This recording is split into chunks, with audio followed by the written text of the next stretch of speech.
on this Sunday night, a humiliating defeat for the Kremlin. Russia's retreat and what's next in the counteroffensive. 2 provinces, 2 votes this week for premier. A look ahead to Quebec's election tomorrow, and the UCP picks Jason Kenney's replacement for Alberta's top job. I had no family doctor, otherwise I could have gone to see them. Sound familiar? The new research painting a grim picture for primary care in Canada. And driving the Autobahn. A car made for the movies, built in BC. Global National with Farah Nasser. Good evening. Thank you for joining us. Just 48 hours after Vladimir Putin stood in front of a crowd at the Kremlin, formalizing the illegal annexation of regions in Ukraine, Ukrainian President Volodymyr Zelenskyy announced a big victory, saying the symbolic eastern town of Lyman has been cleared of Russian troops. Here's why it's important. Lyman is located in Donesk. That's one of the 4 regions the Russian president proclaimed to be part of his country on Friday. It is a humiliating defeat for Russia and strategically an important win for Ukraine. Zelenskyy says there will be more flags flying in the region in the coming days. But while this is a big blow to the Kremlin, as Sean O'Shea reports, the Ukrainian people are still facing a Russian-declared threat of nuclear war. It was a Ukrainian victory of no small significance. Russia suffered a humiliating defeat as Ukrainian troops took back the key city of Lyman, regaining their territory after Russian soldiers abandoned their positions. A day earlier, Russian President Vladimir Putin had declared this area now part of Russia, one of what he calls 4 new regions. Instead, Ukrainian soldiers removed Russian flags and signs, including one at the local police station. Lyman isn't just any city. It's been key to the Russians during their occupation of Ukraine. Absolutely, it's significant. We're very encouraged by what we're seeing right now. Ukrainian troops had encircled the city, trapping Russian soldiers inside before the Russians finally retreated. Ukrainian President Volodymyr Zelenskyy praised his army's efforts. I thank our military and our warriors, Zelenskyy said. Glory to Ukraine. But as they celebrated, more signs the Russians' attack on civilians continues. The Ukrainian Security Service released this video. It said at least 20 were killed in an attack on a convoy in eastern Ukraine in late September. One of those who died was a pregnant woman. Russia is also accused of kidnapping the Ukrainian head of the Zaporizhzhia nuclear facility, the largest in Europe. His fate is not known. And in Vatican City, Pope Francis urged a Russian change of course. I renew my call for an immediate ceasefire, the Pope said, also asking Ukraine to be open to a serious peace proposal. With Russia threatening to use nuclear weapons against Ukraine, NATO's Secretary General called the rhetoric dangerous. And for now, that we provide support to Ukraine, an independent sovereign nation in Europe that has the right to defend itself against the war of aggression. And this is a right actually enshrined in the UN Charter. And therefore we will continue to provide support to Ukraine to defend themselves. Despite one important military victory, Ukrainians still have a long and likely bloody fight ahead. Sean O'Shea, Global News. Leaks in the Nord Stream 1 and 2 pipelines in the Baltic Sea have stopped and could be restored. Explosions in the Baltic Sea, where the pipelines run, were recorded last Monday. And although both pipelines were not operational, they were still filled with gas. The blast led to leaks, which the UN says could be the largest release of climate-damaging methane ever to be recorded. Nord Stream 1 was once the largest supply of gas from Russia to Europe.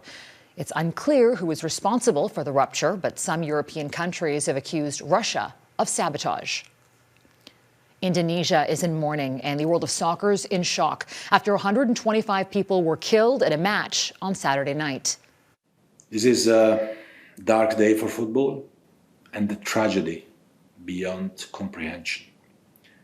I extend my deepest condolences to the families and friends of the victims.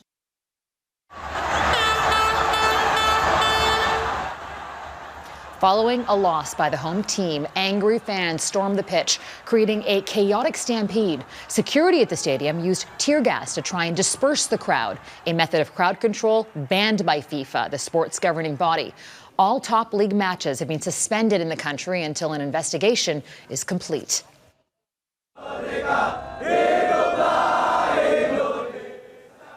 On Sunday, vigils were held for the victims outside the stadium and also in the capital of Jakarta. Teenagers and children are among those who were killed. More than 300 others were injured. Those who survived say they were lucky to escape. Rights groups say the use of excessive force by police in this case cannot be justified. A top official in Iran is advocating a harsher response to protesters there. Today, the country's parliamentary speaker warned the growing protests could destabilize the country's ruling establishment. He's urging security forces to deal harshly with those who, he says, endanger public order. Thousands of Iranians have taken to the streets over the last 2 weeks to protest the death of Mahsa Amini. The 22-year-old woman had been detained by Iran's so-called morality police for allegedly not adhering to Iran's strict dress code. Following its second coup this year, Burkina Faso's new military junta is urging calm after supporters attacked the capital's French embassy. Fires were sparked and tear gas was fired at protesters after the coup's leadership claimed without evidence the deposed president was hiding at a French military base, plotting a counterattack. The military junta now says the situation is under control and asks people to refrain from any acts of violence against the embassy. France has denied any involvement in its former colonies' unrest. This week, U.S. President Joe Biden will visit Puerto Rico and Florida to witness the massive destruction that was caused by recent hurricanes. In Florida, the death toll has risen to 47 in the wake of Hurricane Ian, which is now one of the strongest storms to ever hit the United States. As Jennifer Johnson reports, evacuation efforts continue for survivors cut off on Florida's barrier islands. Coast Guard, military, and volunteer helicopters are flying into the islands off of Florida's Gulf Coast to rescue thousands of stranded residents. Bridges connecting to the mainland were destroyed by the hurricane. Homeowners have gone several days without food, water, power, or shelter. We watched boats, houses, we watched everything just go flying by. We've lost so much at this point. Hurricane Ian has become one of the costliest storms in U.S. history. President Joe Biden has pledged tens of billions of dollars to help Floridians and residents of the Carolinas rebuild. The president will view the devastation in Florida Wednesday. I'd like a little help to get my home back in shape because I have nowhere to go. But millions of Floridians now face the daunting task of rebuilding without flood insurance. According to the Insurance Information Institute, only 18% of Florida's homes are covered for flooding. Many of those who lived inland, even hundreds of kilometers from where Ian hit, like Orlando, never imagined they'd need it. Just had a lot of water, some of the rivers and inlets overflowing, so it's creating a lot of problems really all across the state. The White House says Congress may have to provide more emergency disaster relief money for under or uninsured Floridians. Right now, the federal government provides less than $40,000 for home repairs and just under $40,000 for lost properties. We have limits in the amount of money that we can give, and our programs are designed to really help jumpstart that recovery process. The death toll continues to rise, most from the Fort Myers region. Lee County officials reportedly didn't call for evacuations until Tuesday morning, one day before Ian hit, and at least a full day after other counties told their residents to get out. But the city's mayor says the county, quote, acted appropriately. Thank God we're alive. Many are thankful they survived this powerful Category 4 hurricane, but so much work and heartache lie ahead before lives and livelihoods finally get back to normal. Jennifer Johnson, Global News, Washington. Quebecers go to the polls this week. Politicians in that province have been out on the hustings campaigning for 36 days, and tomorrow voters will have their say. As our Quebec correspondent Mike Armstrong explains, the battle in this race appears to be over who finishes second. This has been a fairly comfortable, albeit at times bumpy, campaign for François Legault. Right out of the gate, pollsters had him far out in front. It wasn't whether he'd win, it was by how much. Legault's party, the Coalition Avenir Québec, the CAQ, had a slim majority of the 125 seats in Quebec's National Assembly. it looked like he'd be adding to it considerably. People at the beginning of the campaign who said, oh, the CQ could get like 105 seats. I think that's probably overly optimistic. Legault hasn't been able to build on his lead. This has not been a particularly clean campaign. There were missteps by CAQ candidates, like the party's immigration minister, who said 80% of immigrants don't speak French and don't work. Legault had to apologize. And there were missteps by the leader himself. Legault, speaking about immigration levels, said in the last week of the campaign, accepting too many newcomers would be, quote, a bit suicidal. Legault has not been very disciplined. I would say this is not helping the CQ to expand its base. What Legault does have going for him is a divided opposition, literally a four-way race for second place. The debates in this campaign were crowded. There are two established parties, the Liberals and the Parti Québécois. Between them, they formed every previous government for the last half-century. And there are two newer parties, Québec Solidaire and the fledgling Quebec Conservatives. All four of them are going into Election Day very nearly statistically tied. Polls have them all in the low to mid-teens, while support for the CAQ has hovered in the high 30s. One party with a bit of an advantage in the drive for second may be the Liberals. Its support is more concentrated than the others. It remains popular among Anglophones and Allophones in the Montreal region. Things are going well, and you're going to see that later. The Quebec Conservative Party is fighting its first campaign, but its support is more spread out, and that may not translate into any seats. The leader insists he's just happy with the direction. Some people say you're far away from power, but we're far away from where we were also a year ago, so we're quite happy with the upswing. Now, François Legault's popularity has taken a hit since the first year of the pandemic. He was, for an extended period, the most popular premier in any province. He was polling over 50%. Well, much of that has worn off. Monday will answer the question, how much? Mike Armstrong, Global News, Montreal. And Alberta's United Conservative Party members will choose a new leader this week. UCP members have been voting since late August on who should replace Premier Jason Kenney. He resigned in May, you'll remember, after narrowly surviving a leadership review. The winner of the race to replace him will be announced on Thursday. Brazilians headed to the polls as their country's presidential election got underway today.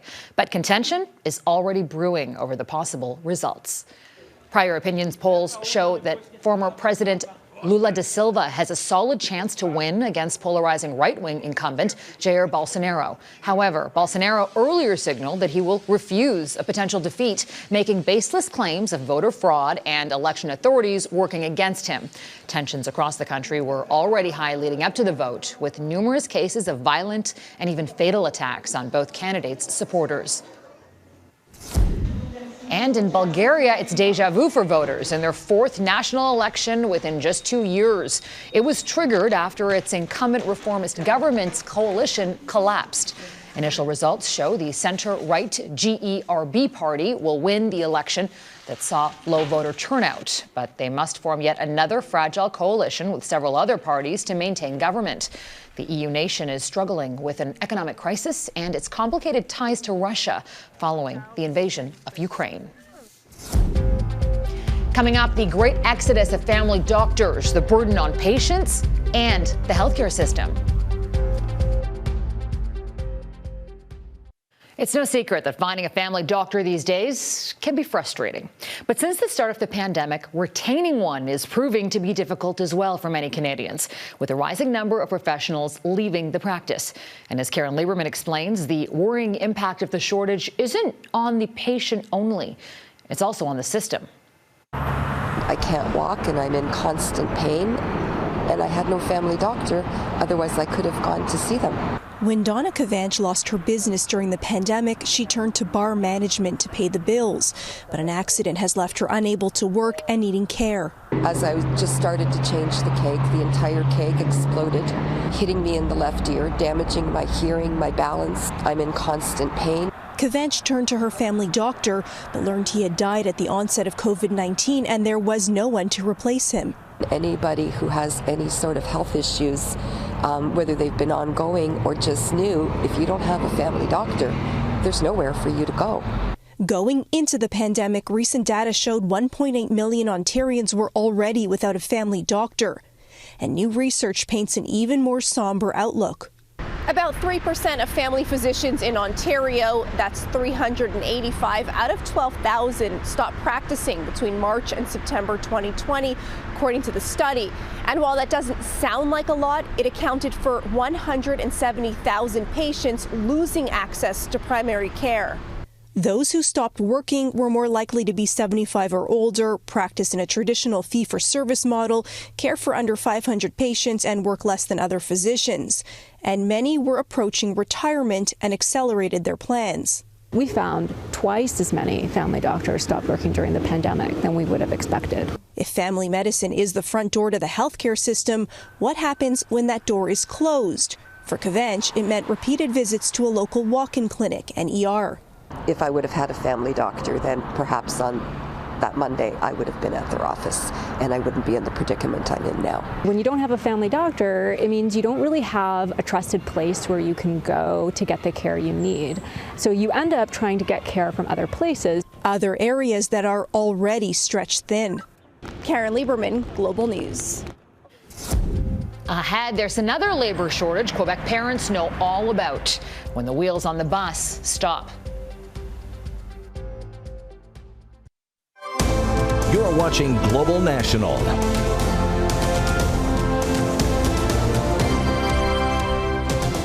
In Montreal, the start of the school year has become problematic for many students before they even set foot in the classroom.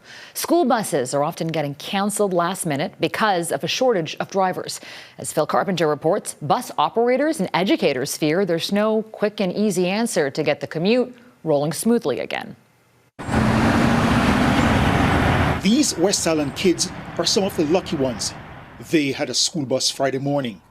Very often these days, though, many Montreal area kids don't have one. On a daily basis, we notice we're missing 2 or 3 of those bus drivers. So that means there are probably about 100, 150 kids that are not going to be able to get to school or get picked up.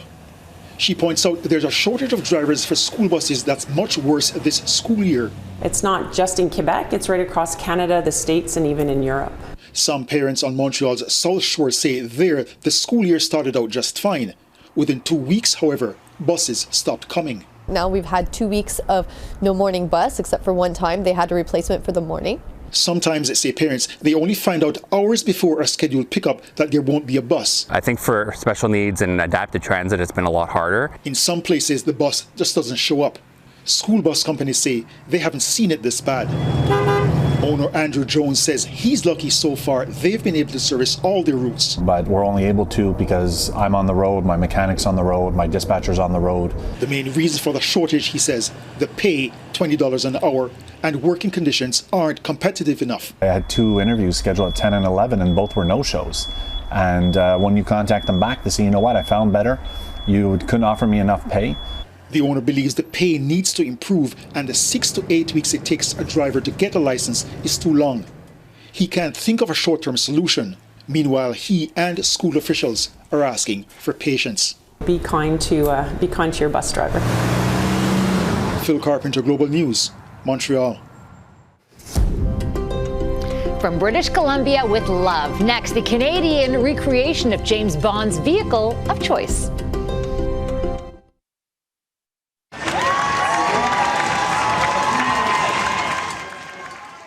A 23-year-old woman has become the youngest ever to win the London Marathon, and that's despite her taking a nasty fall over a speed bump that injured her hip, her hand, and her knee.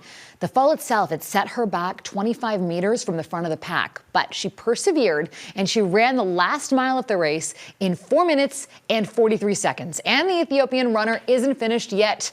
Her next goal is to break the world record. Well, speaking of speed, it's probably one of the most famous cars in spy movie history. James Bond's Aston Martin DB5 can do just about anything, whether it was firing Gatling guns or being fitted with its own ejection seat. Well, now, one BC man has been on a mission to create a perfect replica of the vehicle, right down to the 00 agent's gadgets. Jay Durant has more. Many consider it the most iconic car of all time, James Bond's Aston Martin DB5.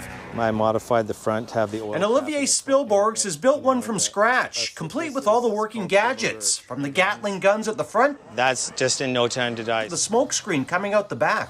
Most people think I'm crazy to spend that much time and the amount of work, you know, probably, I don't know, 6,000 to 7,000 hours. This is the car that was in Goldfinger and Thunderball. He was inspired by the Bond car that used to be displayed at Frank Baker's The Attic restaurant in West Vancouver, where his parents would take him as a kid. This is one of the original promotional cars used for the Bond franchise. What a thrill this is going to be! Woo! It was a big deal. It was on the news. It was in the papers. It was like, you know, a celebrity had come into Vancouver. You'll be using this Aston Martin DB5. Frank Baker's old car is now at a museum in the Netherlands, and Spielborgs tracked it down so he could see it up close one more time after all these years. I think the lady in there thought I was pretty weird because I was hanging around the one car for probably most of the day taking photos. This is the tire slasher. With the support of family and friends, his longtime passion project is nearing the end. Spielborg started this in 2013. After first building a prototype, the finished running model is almost complete. Another gadget that I got to work on that I'm going to do over the winter is the oil sprayer. Once word starts getting out, there could be a lot of calls coming in from car shows hoping to book a spot for his prize ride. I love the fact that everything works on this. And then maybe Olivier might start thinking about his next big project. I actually get my satisfaction from reaction. So when I build stuff and somebody just loves it or, you know, goes crazy over it and they enjoy it, that's my paycheck. Jay Durant, Global News. And that's Global National for this Sunday night. I'm Farah Nasser on behalf of our crew. Thanks for spending time with us. Tonight's Dear Canada is Little Pond, Prince Edward Island. Dana will be back with you tomorrow. Until next time, take care of yourselves and each other. Good night.